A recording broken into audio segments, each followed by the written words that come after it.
everyone, I'm Mayfig1210, and I'm here today with another edition of 3 Easy Mods. Today we're taking a look back at episode 2 with 75333, Obi-Wan's Jedi Starfighter. Now before we begin, consider hitting that red subscribe button down below. It does a lot for the channel, and by hitting the notification bell afterwards, you'll get notified whenever a new video comes up. So if you enjoy the videos, I highly recommend it. Now while this is definitely my second favorite set of the wave, nothing can beat that ATTE, it definitely still has its issues. First and foremost, the wings. There's just this ugly gap between them that just makes it look really flimsy and like they're about to fall off at any second. Not to worry, we are still flying half a ship. So to fix these wing problems, you're going to want some of these modified plates with the rails on the side in dark red and white. Next, you'll take off the wing, remove this connection subassembly, and then replace these 1x12 white plates. And also feel free to vary up the colors depending on what you think looks good. Finally, you're going to reattach that subassembly from earlier, and then going to reattach the wing like normal. And as you already can clearly see, that gap has disappeared. Now, the next thing I wanted to do is give this Starfighter some proper landing gear. It really bugs me how they always give you this one little flimsy landing strut in the front, and then this giant block at the back. Yeah, it's a stable little landing gear system, but it just doesn't look good, and definitely doesn't have that speedy profile of Starfighter.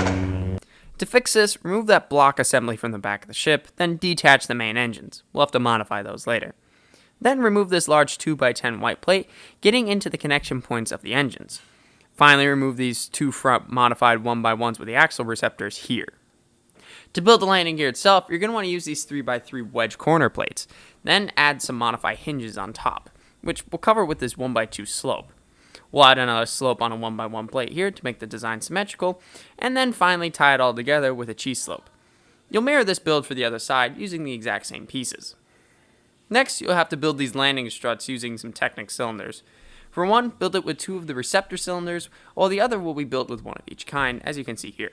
Finally, attach these to the landing gear and attach this to a 1x4 modified hinge brick in light bluish gray. Place this subassembly where the old 1x1 modified bricks were, then replace that 2x10 white plate. Finally, add a 1x3 plate in black to the front landing strut to complete the landing gear. To reattach the engines, you'll first have to remove half the engine structure as seen here. Then I move these 2x2 rounded tiles with a hole in them to the back of the remaining engine subassembly. Then I reattached it to the rest of the ship. And the final mod is going to be a speed round of some small upgrades.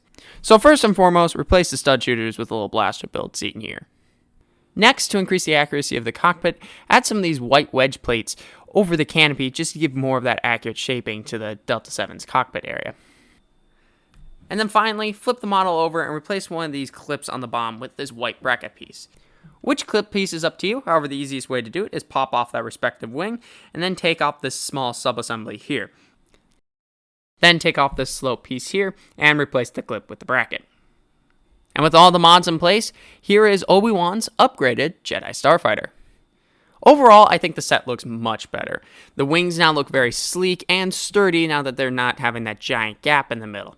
Also, the landing gear on the side, I think looks awesome. It's got a nice little bit of realism to it, and it can be folded up nicely to give a more sleek profile for when flying in space. And that bracket piece on the bottom adds much needed storage for that hollow communicator disc that was sorely lacking in the original set that really boggled my mind why they didn't do it themselves. Anyways, what do you think of this set? I really like it, but let me know your thoughts down in the comment section down below. I'd like to thank you all for watching. I hope you enjoyed the video, and as always, keep on building.